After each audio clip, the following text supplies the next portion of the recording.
So in this video we're going to talk very much about contact because we know that a professional golfer or a really good ball striker will find a way to produce less loft at the point of impact, and we know that a higher handicapper will end up producing much more loft at the point of contact, and this means that you're going to be losing distance, and that is a massive disadvantage to the higher handicapper golfer. So the question is, how do we do that? Well, the one thing that we need to understand is shaft lean.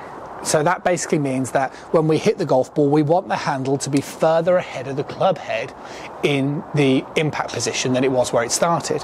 And then the question is, how does that happen? Well, one of the biggest factors and influences, which is what I want to talk about in today's video, is your rotational movement.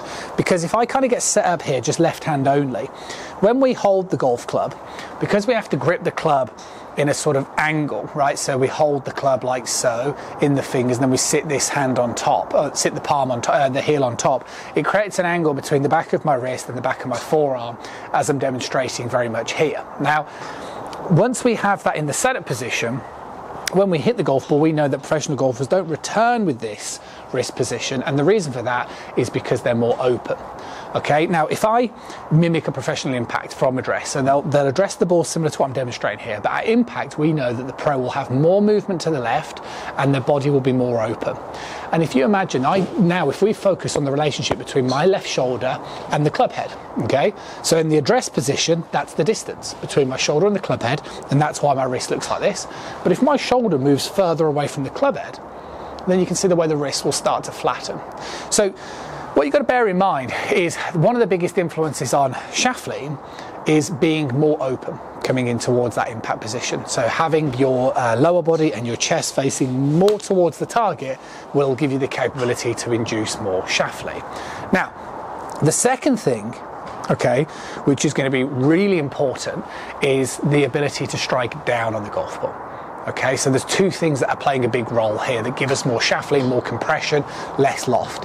One is the ability to have shaft lean, which is going to come from being more open, and then the second one is having more of a capability of striking down. And the problem that I encounter with a lot of online students and people that come to visit for lessons is that they over move in the backswing. So they have a tendency to move like this. Okay, now what this will do is, and I can understand that movement because a lot of amateurs think I've got to go like this because I want to hit it from the inside, but then that's why you end up getting stuck. So the first thing you need to do is you need to start, maybe do a couple of little, setup rehearsals where you get set up normally and then open up and move more left, because that's a truer indication of where you want to be coming in towards that impact area. And I've got a good drill for you in a moment. So the second thing is, in the backswing, just keep your head still and lift your arms up. If you do that, you're going to find it way easier to strike it down on the back of the golf ball. Okay, so keeping your head still, lifting your arms up, and understanding your body should be more open at impact is going to lend itself to a much better shaft lean and better compression. Now, a great drill you can practice at home is you can use the wall. Now I'm going to show you this from face on, don't worry. You get yourself set up against the wall at home, you swing back, and what you're trying to do is get the club head and the leading edge to the corner of the divide between the wall and the floor. So if I drew a line here, okay, to represent that wall, you can see the way that I get the leading edge there. And that will encourage you to get that sense of where your body's supposed to be. Because if you're somebody who's like this, then your club is always going to be rising, hence the reason why you always add loft.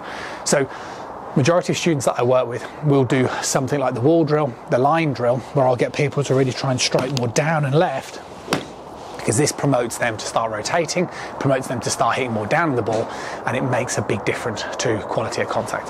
Welcome, I'll see you soon.